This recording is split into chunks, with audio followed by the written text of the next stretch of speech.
নারায়ণগঞ্জের মানুষের আলোচিত সমস্যাগুলোর মধ্যে একটি বহু আলোচিত সমস্যা হচ্ছে নারায়ণগঞ্জ শহরের ফুটপাতে জনসাধারণের চলাচল।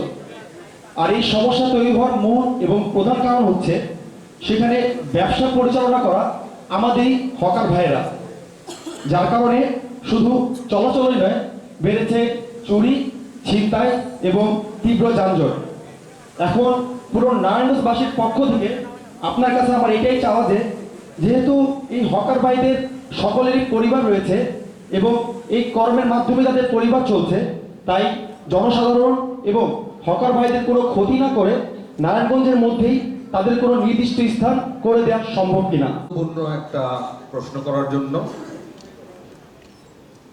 দেখেন, এই যে হকাররা আজকে রাস্তা দখল করে আপনার বা আমার চলাচলে বিঘ্ন ঘটাচ্ছে, আমরা প্রতিনিয়তই বিভিন্ন সমস্যার কথা প্রতিদিন পত্রপত্রিকায় পড়ি যে এই যানজটের একটা মূল বিষয়টা হচ্ছে হকার্স নিয়ন্ত্রণে নাই। এখন আমি আপনাদেরকে একটা জিনিস বলি, এরা কারা? এরা তো নাগরিক। আপনি যা আপনার যতটুকু রাইট আছে, আমার যতটুকু রাইট আছে, ওরও কিন্তু নাগরিক, ওরও এতটুকু রাইট আছে।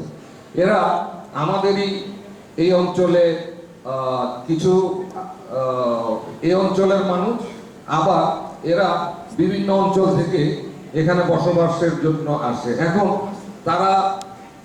তাদের তো করার কিছু নাই।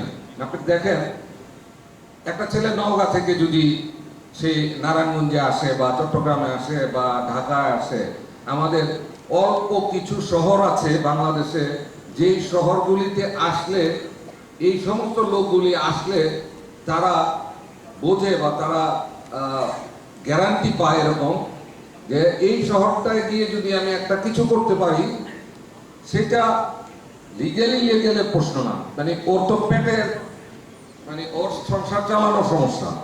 ও যখন বুঝতে পারে নারায়ণগঞ্জ বা ঢাকা, চট্টগ্রাম এবং অল্প কিছু শহর আছে, এই শহরটা গেলে পরে ও রুজির ব্যবস্থা হবে, এই কারণে ও এই জায়গায় এসে ও হকার হয়েছে।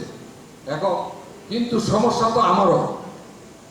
এইটা উত্তরণের একটাই উপায়, এদেরকে যদি কোথাও আপনি পুনর্বাসন করতে হবে, তার নাগরিক অধিকারের কারণে ওকে আগে পুনর্বাসন করতে হবে।